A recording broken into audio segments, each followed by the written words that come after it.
BSc second year maths का एक topic है सीक्वेंस, यूनिट नंबर फर्स्ट का। तो हम सीक्वेंस के बारे में अच्छे से पढ़ते हैं और इसमें हम पढ़ेंगे आज कन्वर्जेंट, डाइवर्जेंट, क्वेश्चन को हम पर चर्चा करेंगे। ये आपके एग्ज़ाम की दृष्टि से बहुत इंपॉर्टेंट है, चाहे वो नेट हो, सेट हो, कोई भी एग्ज़ाम की दृष्टि से, आईआईटी एग्ज़ाम हो, सभी की दृष्टि से यह टॉपिक बहुत ही इम्पोर्टेंट है। यहाँ से लगभग क्वेश्चन आते ही हैं। तो सबसे पहले हम बात करते हैं सीक्वेंस के। सीक्वेंस बोलते किसको हैं? तो a function whose domain is the set of natural number n and range a subset of real number r is called real sequence. मतलब r के सापेक्ष हो रहा है, इसलिए हम इसको क्या बोलेंगे? रियल सीक्वेंस बोलेंगे। ठीक है, हम इसको आपको डायग्राम के द्वारा अच्छे से समझाते हैं।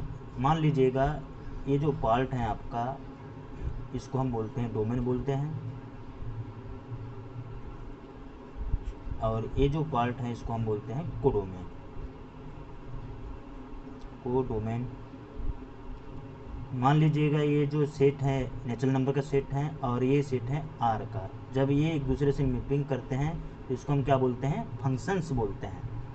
मान लीजिए यहाँ पर कोई भी एलिमेंट है 1 2 3 4, तो ये इससे कंपेयर करके यहाँ पर जैसे कि बनाता हो, यहाँ पर भी 1 2 3 4 5, तो ये 2 2 से कंपेयर करेगा, 3 3 से करेगा, 4 4 से करेगा। इस टाइप से जो एलिमेंट कंपेयर कर रहा है, तो यहाँ पर जो बन रहा है आर सेट में बन रहा है, क्या बन रहा है? कौन कौन से कंपेयर कर रहा है? एन जो है आर के किस किस एलिमेंट से कंपेयर कर रहा है? 1 2 3 4 से कर रहा है। तो ये जो कंपेयर कर रहा है इसको हम बोलते हैं S1 बोलते हैं, इसको हम बोलते हैं S2 बोलते हैं, इसको S3 का नाम दे देते हैं, इसको S4 नाम दे देते हैं, 5 को छोड़ देते हैं। तो ये जो सेट बन रहा है यहाँ पर, इसको हम क्या बोलते हैं? रेंज सेट बोलते हैं। क्या बोलते हैं? Range set. तो इसी रेंज सेट को हम क्या बोलते हैं? सीक्वेंस बोलते हैं। क्या बोलते हैं? सीक्वेंस बोलते हैं। ठीक है, तो आपके पास में एक नेचुरल नंबर होता है एफ एन आर से जाता है, एक फंक्शन है। तो एन आर के जिस एलिमेंट से संपर्क करता है उसको हम क्या बोलते हैं? रेंज स्पेस बोलते हैं। वही रेंज स्पेस क्या कहलाता है? सीक्वेंस कहलाता है। ठीक है, अगर से हम इसके एग्जाम्पल्स की बात करें तो इसके एग्जाम्पल बहुत सारे हो सकते हैं। जैसे कि पहला एग्जाम्पल लेते हैं हम यहाँ पर। मान लीजिए एफ एक्स बराबर आपके पास में क्या है? एक्स है। अगर से आप यहाँ पर देखिएगा x बराबर 1 रखोगे तो आपको क्या मिलेगा? 1 मिलेगा। 2 रखोगे तो आपको 2 मिलेगा। 3 रखोगे तो कितना मिलेगा? 3 मिलेगा। इस टाइप से क्रम चलता रहेगा। तो यहाँ पर जो फंक्शन बनेगा आपका f x is equal to क्या बनेगा? 1 2 3 4 5 6, ये सब क्या होंगे? सीक्वेंस होंगे। दूसरे एग्जाम्पल की बात करते हैं। F n is equal to n/2। तो यहाँ पर n इज, यहाँ पर जो ये जो पुट है ये नेचुरल नंबर से स्टार्ट होगा ना, क्योंकि नेचुरल नंबर का सेट होता है। तो इसका जो सीक्वेंस बनेगा कैसे बनेगा? n बराबर 1 रखोगे तो 1/2, 2 रखोगे तो 1, 3 रखेंगे तो 3/2, 4 रखेंगे तो 2 बन जाएगा, 5 रखेंगे तो 5/2। तो इस टाइप से जो सीक्वेंस बनता है इसी को हम क्या बोलते हैं? सीक्वेंस बोलते हैं, अनुक्रम बोलते हैं। ऐसे हम बहुत सारे एग्जाम्पल्स की बात कर सकते हैं। तीसरा एग्जाम्पल्स की बात करें, सीक्वेंस को ऐसी सीक्वेंस को हम SN से दर्शाते हैं। SN भी बोल सकते हैं, FN से भी दर्शा सकते हैं, कोई भी नाम आप रख सकते हैं। ठीक है, इसको दर्शाने का तरीका क्या है? SN ऐसा भी लिख सकते हैं, SN इस टाइप से भी इसको हम व्यक्त कर सकते हैं। तीसरा अगर से हम एग्जाम्पल की बात करें, SN is equal to n/n+1। यहाँ पर भी आपको क्या करना है? n इज इक्वल टू 1 2 3 4 रखना है। तो ये सीक्वेंस किस टाइप से बनेगा? n बराबर 1 रखोगे तो 1/2 बनेगा, 2 रखोगे तो 2/3 बनेगा, 3 रखेंगे तो 3/4 बनेगा, 4 रखेंगे तो 4/5। इस टाइप से ये सीक्वेंस बनता रहेगा। ठीक है, और चौथे एग्जाम्पल की बात करें, SN is equal to n/2n+1 भी कर सकते हैं। एक n बराबर 1 रखोगे तो कितना मिलेगा आपको? 1 3 मिलेगा। 2 रखोगे तो कितना मिलेगा? 5, 2/5। 3 रखेंगे तो 3/7, 4 रखेंगे तो 4/9, ये इस टाइप से क्रम चलते रहेगा। तो यहाँ पर देखिएगा 3 के बाद में 5, 5 के बाद में 7, 7 के बाद 9 आ रहा है। तो इस टाइप से क्रम है। ऊपर में क्या जा रहा है 1 से 2, 2 से 3। तो आपको ये सीक्वेंस जो दिया है इससे एनवा टर्म भी बनना चाहिए, क्रम वाइज देखना है, उससे समझ सकते हैं। ठीक है, तो ये हुआ आपका सीक्वेंस। आगे हम बात करते हैं परिबद्ध अनुक्रम। परिबद्ध अनुक्रम की बात करते हैं कि क्या होता है। परिबद्ध अनुक्रम दो प्रकार से होते हैं। बाउंडेड सीक्वेंस इंग्लिश में बोलते हैं। इसके दो प्रकार होते हैं। इसके दो प्रकार होते हैं।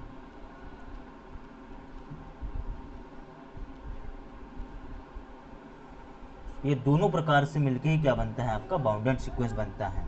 अ sequence is set to bounded if and only if its range is bounded. अगर से उसका रेंज सेट भी क्या है, बाउंडेड है, तो क्या कहलाएगा, बाउंडेड कहलाएगा। ये दो प्रकार के होते हैं। पहला होता है ऊपरी बाउंडेड, बाउंडेड एबो सीक्वेंस, ऊपरी परिबद्ध बोलते हैं इसको।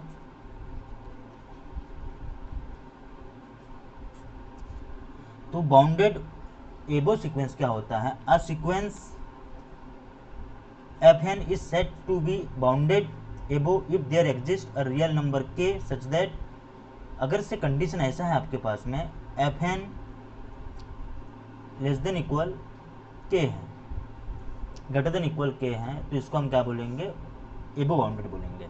मतलब जो भी सीक्वेंस दिया है वो क्या होना चाहिए, बड़ा होना चाहिए।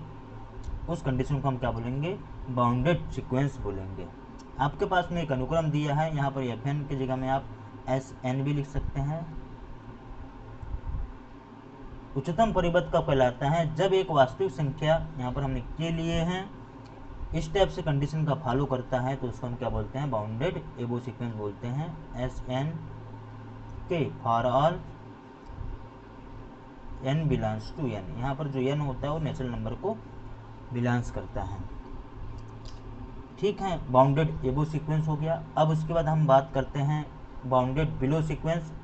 सेम यही कंडीशन बनेगी, बस ये क्या हो जाएगा, Fn less than equal k के कंडीशन में रहेगा, बाकी वही साइड टर्म रहेगी। तो एक अनुक्रम परिबद्ध निम्नतम परिबद्ध अनुक्रम कहलाता है। कब कहलाता है, जब एक वास्तविक संख्या k इस प्रकार विद्यमान हो। किस प्रकार विद्यमान हो, एक वास्तविक संख्या k इस टाइप से कंडीशन में विद्यमान हो, तो उसको हम क्या बोलेंगे, निम्नतम परिबद्ध बोलेंगे। तो ये परिबद्ध हमने अभी पढ़े हैं। परिबद्ध दो प्रकार के होते हैं, एक ऊपरी परिबद्ध होता है और एक निम्न परिबद्ध होता है। तो ये क्या होता है, सीक्वेंस अगर से इस टाइप से कंडीशन में है तो इसको ऊपरी परिबद्ध बोलते हैं। अगर से सीक्वेंस इस टाइप से कंडीशन में है तो इसको हम क्या बोलते हैं, निम्न परिबद्ध बोलते हैं। तो इसके एग्जाम्पल्स की बात करते हैं। इसके एग्जाम्पल्स क्या क्या हो सकते हैं, जैसे कि हमने यहाँ पर लिए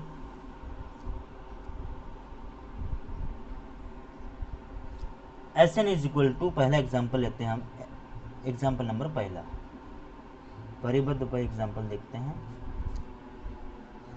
इससे पहले हम बात कर लेते हैं परिबद्ध किसको बोलते हैं। परिबद्ध किसको बोलेंगे, इस टाइप से जो कंडीशन बनेगा उसको हम क्या बोलेंगे, परिबद्ध बोलेंगे। ठीक है, ये दोनों से मिलके क्या बनता है, परिबद्ध बनता है। ठीक है, इसके एग्जाम्पल्स की बात करते हैं। अगर से आपके पास में एक एग्जाम्पल लेते हैं हम, इसमें एग्जाम्पल पहला लेते हैं Sn बराबर 1/n। ठीक है, तो यहाँ पर देखिएगा इसका उच्चतम परिबद्ध और निम्न परिबद्ध क्या होगा।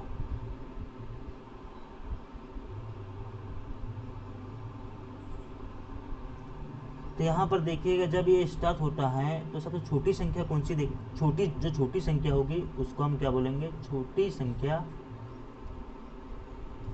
को निम्न परिबद्ध बोलेंगे। इसका सबसे बड़ा मान को हम क्या बोलेंगे, उच्च परिबद्ध बोलेंगे।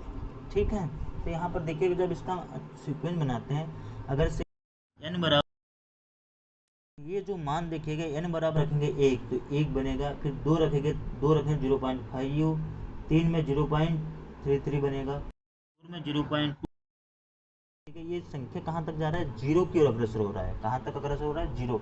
तो यहाँ पर देखिएगा सबसे हाईएस्ट टर्म क्या है आपका, 1 है। तो इसको हम क्या बोलेंगे, बाउंडेड एबो। तो यहाँ पर जो 1 है क्या होगा, बाउंडेड एबो होगा, मतलब उच्च परिबद्ध होगा।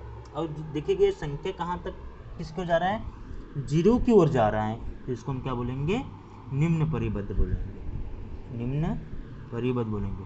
मीन्स अगर से इसके हम परिबद्ध की बात करेंगे एस एन, तो 0 से 1 में जा रहा है ना, तो इसको 0 से 1 में, इस कंडीशन में क्या होगा, ये परिबद्ध होगा। तो सबसे पहले जब भी आपको बाउंडेड एबो और बाउंडेड बिलो निकालना है, तो आपको सीक्वेंस को क्या करना है, प्रसार कर देना है, और वहाँ पर देखना है कि बड़ी संख्या कौन सी है और छोटी संख्या कौन सी है, वही क्या होगा, उसका बाउंडेड एबो एंड बाउंडेड बिलो होगा। सेकेंड एग्जाम्पल्स की बात करते हैं यहाँ पर। एग्जाम्पल नंबर सेकंड, अगर से आपके पास में एक अनुक्रम दिया है सीक्वेंस 0, -1 का स्क्वायर, -2 का स्क्वायर, -3 का स्क्वायर, डैश डैश डैश, इसमें आपको पहचानना है कि बाउंडेड एबो और बाउंडेड बिलो कौन सा है। तो यहाँ पर देखिएगा 0 के बाद में बाकी जो टर्म है पूरे माइनस की कंडीशन में है। जब हम संख्या रेखा की बात करते हैं तो यहाँ पर ये प्लस इन्फाइनाइट और ये माइनस इन्फाइनाइट, मतलब ये इसको माइनस मान लीजिएगा, इसको प्लस इन्फाइनाइट मान लीजिएगा, बीच में क्या आता है, 0 आता है। तो इस तरफ के जो टर्म होते हैं क्या होते हैं, माइनस में होते हैं, इस तरफ के टर्म क्या होते हैं, प्लस में होते हैं। तो यहाँ पर देखिएगा 0 टर्म है, मतलब ये सबसे बड़ी संख्या है। तो सबसे बड़ी संख्या 0 है, मतलब ये क्या हो जाएगा, 0 यहाँ पर ऊपरी परिबद्ध हो जाएगा, ऊपरी परिबद्ध होगा। और देखिएगा टर्म कहाँ तक जा रहा है ये हमको नहीं पता, मतलब ये माइनस इन्फाइनाइट की ओर जा रहा है, मतलब माइनस इन्फाइनाइट क्या होगा, इसका निम्न परिबद्ध होगा, निम्न परिबद्ध होगा। ये जो टर्म जा रहा है इसका परिबद्ध की बात करेंगे तो ये कहाँ से कहाँ जा रहा है, माइनस इन्फाइनाइट से 0 में जा रहा है, ये इसका क्या होगा, परिबद्ध होगा। तो इस टाइप से आपको प्रसार करके इनको पहचानना है कि वो जो सीक्वेंस है परिबद्ध है कि क्या है। एक एग्जाम्पल ऐसे लेते हैं जो ना तो परिबद्ध है न कुछ है। एग्जाम्पल नंबर तीसरा लेते हैं। एग्जाम्पल तीसरा, एक एग्जाम्पल हम यहाँ पे लिख रहे हैं। अगर से एक कंडीशन दिया है s n is equal to -1 की पावर n दिया हुआ है, इंटू n दिया हुआ है, इसकी हम बात कर रहे हैं। तो इसका हम सबसे पहले प्रसार करेंगे। तो एस एन बराबर n बराबर रखोगे आप 1, तो हमको क्या मिलेगा, -1 मिलेगा। 2 रखने पर 2 मिल जाएगा, 3 रखने पर -3 मिलेगा, 4 रखने पर 4 मिलेगा। ये इस टाइप से कंडीशन बढ़ रहा है। तो यहाँ पर देखिएगा, यहाँ पर हम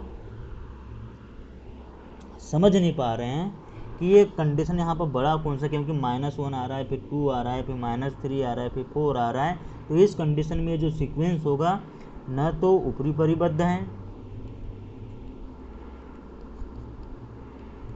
और न ही निम्न परिबद्ध है। तो ये एग्जाम्पल किसका है, ना तो ये परिबद्ध है, परिबद्ध ही नहीं है। ठीक है, चलिएगा आगे हम बात करते हैं, मोनोटोनिक सीक्वेंस की बात करते हैं कि मोनोटोनिक सीक्वेंस क्या होते हैं। जैसे अभी हमने देखे हैं यहाँ पर परिबद्ध 2 प्रकार के होते हैं, उसी प्रकार मोनोटोनिक सीक्वेंस एकदिष्ट अनुक्रम भी 2 प्रकार के होते हैं। एकदिष्ट अनुक्रम यह भी 2 प्रकार का होता है। पहला मोनोटोनिक इंक्रीजिंग सीक्वेंस, दूसरा मोनोटोनिक डिक्रीजिंग सीक्वेंस। एकदिष्ट वर्धमान अनुक्रम बोलते हैं इसको, और इसको एकदिष्ट ह्रासमान बोलते हैं। डिक्रीज मतलब ह्रासमान, इंक्राइज मतलब बढ़ता हुआ, इसको वर्धमान। ठीक है, तो सबसे पहले हम बात करते हैं एकदिष्ट वर्धमान अनुक्रम की बात करते हैं। सबसे पहले हम बात कर रहे हैं एकदिष्ट वर्धमान अनुक्रम। ये क्या होते हैं, नाम से समझ में आ रहा है कि जब कोई सीक्वेंस बढ़ते क्रम में हो तो उसको हम क्या बोलेंगे, वर्धमान अनुक्रम, इंक्रीजिंग। अगर से कोई फंक्शन बढ़ रहा है तो एक अनुक्रम एकदिष्ट वर्धमान अनुक्रम कहलाता है। कब कहलाता है, जब एस n+1 बड़ा हो एस एन से। तो इस कंडीशन को हम क्या बोलेंगे, एग्जिस्ट वर्धमान अनुक्रम बोलेंगे। मीन्स कंडीशन क्या होगी, S1 से बड़ा S2 होगा, S3 होगा, S4 होगा। ये इस टाइप से टर्म जो आएगा उसको हम क्या बोलेंगे, एग्जिस्ट वर्धमान अनुक्रम बोलेंगे। ठीक है, एक एग्जाम्पल्स की बात करते हैं। यहाँ पर एग्जाम्पल नंबर पहला, Sn बराबर हम लेते हैं n। तो यहाँ पर देखिए इसका जो टर्म है 1 2 3 4 5, ये टर्म क्या हो रहा है, बढ़ते जा रहा है। तो जैसे कि ये क्या हो जाएगा, आपका S1 हो जाएगा, ये आपका S2 हो जाएगा, ये आपका S3 हो जाएगा, ये S4 हो जाएगा, ये S5। तो इससे टर्म क्या मिलेगा, S1 से बड़ा क्या होगा, S2 होगा, S2 से बड़ा S3 होगा, S3 से बड़ा S4 होगा। तो इस टाइप से सीक्वेंस को हम क्या बोलते हैं, एग्जिस्ट वर्तमान अनुक्रम बोलते हैं।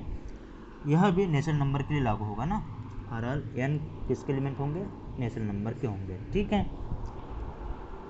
दूसरा कंडीशन बात करते हैं, मोनोटोनिक डिक्रीजिंग सीक्वेंस की बात करते हैं, एग्जिस्ट वर्तमान एग्जिस्ट ह्रासमान अनुक्रम की बात करते हैं।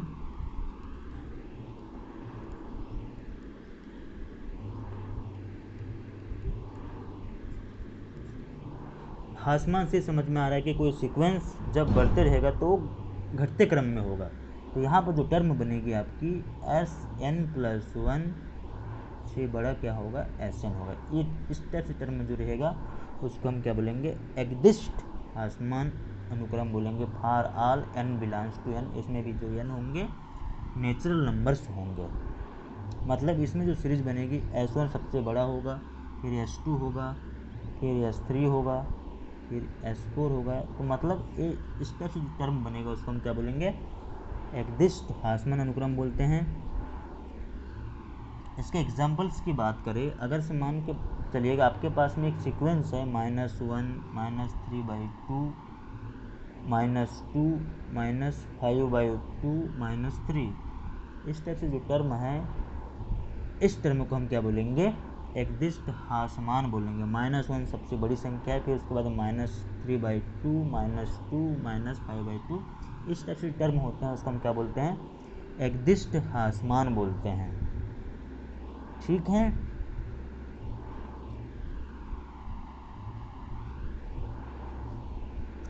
एक ऐसा एग्जाम्पल लेते हैं जो न तो एग्जिस्ट वर्तमान है और न ही एग्जिस्ट ह्रासमान है मगर परिबद्ध है। अगर से आपके पास में एक एग्जाम्पल है -1 -1 1 -1, तो यहाँ पर देखिएगा, यहाँ पर जो इस टर्म में क्या हो रहा है, ये जो सीरीज है, ये जो सीक्वेंस है 1 और -1 के बीच में ही है। इससे हम समझ नहीं पा रहे हैं कि ये जो सीरीज है घटते क्रम में है कि बढ़ते क्रम में है, क्योंकि 1 आ रहा है, फिर -1 आ रहा है, फिर 1 आ रहा है, फिर -1 आ रहा है। तो ये सीक्वेंस जो है ना तो एग्जिस्ट वर्तमान है न ही एग्जिस्ट ह्रासमान है, क्योंकि इससे हम समझ नहीं पा रहे हैं कि जो सीक्वेंस है घट रहा है कि बढ़ रहा है। तो यहाँ पर देखिएगा सबसे 1 सबसे बड़ा एलिमेंट है, मतलब ये ऊपरी परिबद्ध है। -1 सबसे छोटे एलिमेंट है, इसलिए निम्न परिबद्ध है। अतः यह क्या होगा, परिबद्ध अनुक्रम होगा जो -1 और 1 के बीच में है। ठीक है, आगे हम बात करते हैं कन्वर्जेंट सीक्वेंस की। कन्वर्जेंट सीक्वेंस बहुत ही एमपी टॉपिक है। कन्वर्जेंट सीक्वेंस, डाइवर्जेंट सीक्वेंस और गोलनी अनुक्रम के बारे में हम पढ़ते हैं। आगे हम जो चर्चा करेंगे अभी, कन्वर्जेंट सीक्वेंस, अभिसारी अनुक्रम,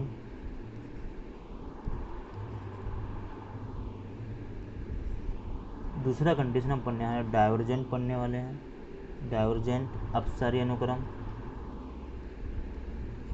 तीसरा उसी दोलनी अनुक्रम पढ़ने वाले हैं, दोलनी अनुक्रम। तो यहाँ पर देखिएगा जो अभिसारी अनुक्रम होता है, ये जो फाइनाइट वैल्यू होता है, जैसे कि आपके पास में कोई लिमिट है n tends to infinite Sn, इसका मान क्या आ रहा हो, परिमित आ रहा हो, परिमित वैल्यू, तो इसको हम क्या बोलते हैं, अभिसारी अनुक्रम बोलते हैं। डाइवर्जेंट किसको बोलते हैं, अगर से हम कोई लिमिट पॉइंट ले रहे हैं n tends to infinite Sn, इसका मान क्या आता हो, प्लस माइनस इनफाइनाइट में आता हो, इसको हम क्या बोलते हैं, अपसारी अनुक्रम बोलते हैं। अब दोलनीय अनुक्रम किसको बोलेंगे? जो न तो अभिसारी है न ही अपसारी है, इसको हम क्या बोलते हैं? दोलनीय अनुक्रम बोलते हैं। आइए इन तीनों टॉपिक पर हम धीरे धीरे करके चर्चा करते हैं। तो सबसे पहली बात है convergent sequence. A sequence Fn is said to be convergent if there exists a number, एक यल नंबर है यहाँ पर, for which the following property, अगर से आपके पास में एक सीक्वेंस है Fn कन्वर्जेंट कहलाता है जब यहाँ पर हमने एक नंबर ले लिए, पॉजिटिव नंबर, जो निम्न कंडीशन को फॉलो करता है। टू इच गिवन एप्सिलॉन जो है 0 से बड़ा है या 0 की ओर अग्रसर हो रहा है, there corresponding a natural number m such that Fn mod Fn minus L less than equal epsilon for all n बड़ा है या बराबर है m के। तो जब यहाँ पर हम इस कंडीशन में, जो ये कंडीशन है, लिमिट लगाएंगे, इसमें limit n tends to infinite Fn minus L epsilon, तो ये 0 की ओर जाएगा, तो ये इससे क्या बन जाएगा? Limit n tends to infinite Fn बराबर एल, यहाँ पर एप्सिलॉन क्या होगा? 0 की ओर जाएगा, तो ये जो टर्म हो जाएगी 0 हो जाएगी। तो इस टाइप से जो टर्म होता है, एल यहाँ पर क्या है? परिमित वैल्यू है। तो इस टाइप से कंडीशन को हम क्या बोलते हैं? अभिसारी अनुक्रम बोलते हैं। Fn के जगह में हम यहाँ पर Sn भी रख सकते हैं, ठीक है। मतलब ये जो कंडीशन बनेगी, limit n tends to infinite Sn बराबर एल, इस टर्म को हम क्या बोलेंगे? अभिसारी अनुक्रम बोलेंगे। एल यहाँ पर एक परिमित वैल्यू है, ठीक है। इसके हम एग्जाम्पल्स की बात करते हैं। एग्जाम्पल्स ऑफ अभिसारी अनुक्रम। एक सीक्वेंस लेते हैं Sn is equal to 1/n। ये देखिएगा, अगर से हम यहाँ पर लिमिट लगा दें, limit n tends to infinite Sn बराबर limit n tends to infinite 1/n, तो ये क्या हो जाएगा? 1/इनफाइनाइट इज इक्वल टू 1/इनफाइनाइट 0 होता है, तो इसकी वैल्यू क्या आ गई? फाइनाइट वैल्यू आ गई ना। तो ये क्या हो जाएगा? अभिसारी अनुक्रम हो जाएगा, ठीक है।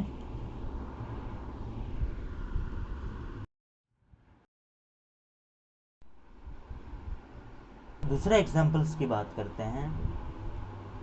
Sn is equal to 1 plus minus 1 की पावर n अपान 2n का square for all n belongs to n। यहाँ पर भी देखिएगा, अगर से हम यहाँ पर भी डायरेक्ट बात करते हैं, limit n tends to infinite ले ले हम यहाँ पर Sn बराबर, इसमें भी लिमिट ले ले n tends to infinite 1 plus minus 1 की पावर n अपान 2n का स्क्वायर। तो यहाँ पर लिमिट सिर्फ कहाँ पर लगेगा? जहाँ पर n है वहीं पर लिमिट लगेगा। मतलब ये जो टर्म हो जाएगा किस टाइप से हो जाएगा? 1 plus limit n tends to infinite minus 1 की पावर n अपान 2n का स्क्वायर। तो आपको पता है जब ये नीचे में जाएगा 1 प्लस माइनस 1 अपान 2 इंटू इनफाइनाइट का स्क्वायर हो जाएगा, तो जब नीचे में इनफाइनाइट आ जाता है तो उसका मान कितना होता है? 0 होता है। तो 1 प्लस 0 हो जाएगा, तो इसके लिए कितना आ जाएगी? 1। मतलब यह भी अनुक्रम क्या होगा? अभिसारी अनुक्रम होगा, ठीक है।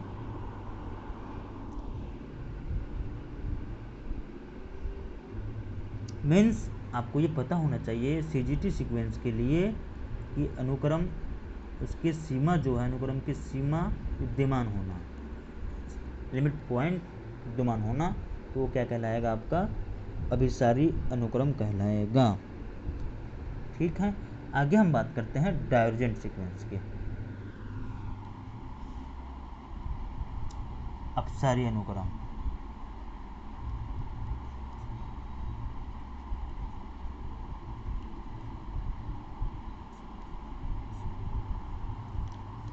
अपसारी अनुक्रम डायवर्जेंट सीक्वेंस।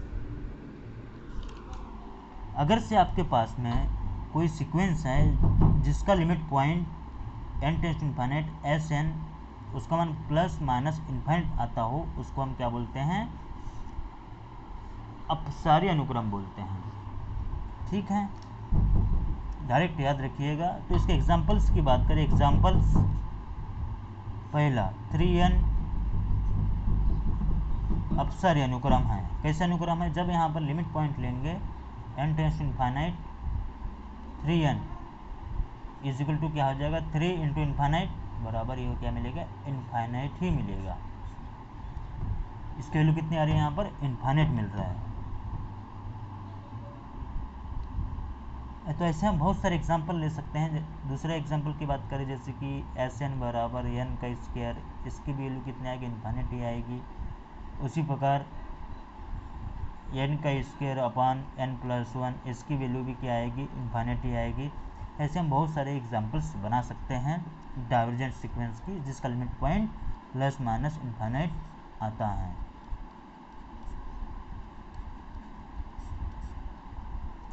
आगे हम बात करते हैं ओसिटोली सीक्वेंस, दोलनीय अनुक्रम की बात करते हैं।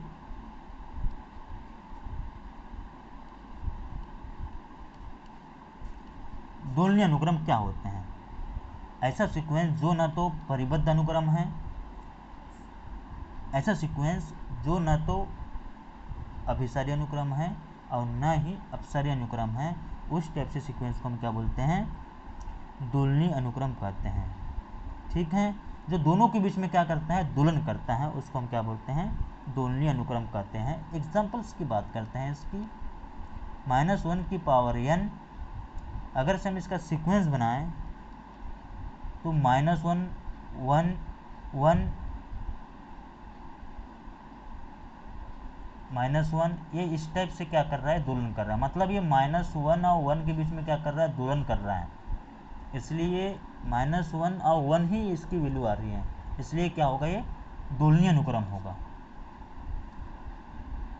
ठीक है, दूसरे एग्जांपल्स की बात करें, -1 की 2n, देख रहे हैं ये अनंत रूप से जो वैल्यू आएगी माइनस और प्लस के बीच में आएगी। तो ये दोनों वैल्यू, दोनों जो एग्जांपल हैं दोलनीय अनुक्रम के एग्जांपल है। तो अभी हमने क्या क्या बात की है, अभी हमने आज बात किए हैं सीक्वेंस के बारे में पढ़े हैं, दूसरा परिबद्ध के बारे में पढ़े हैं, तीसरा एक्दिष्ट अनुक्रम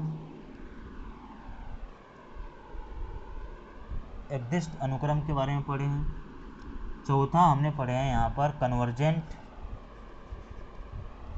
डाइवर्जेंट और दोलनीय अनुक्रम के बारे में पढ़े हैं और इनके एग्जाम्पल पर चर्चा किए हैं। इन सब को आप अच्छे से याद रखिएगा। आगे हम कॉची अनुक्रम पढ़ेंगे और उस पर कुछ थ्योरम्स पढ़ेंगे जो आपके एग्जाम की दृष्टि से बहुत ही अहम हैं। Okay, thank you. वीडियो पसंद आया तो आप चैनल को लाइक, शेयर,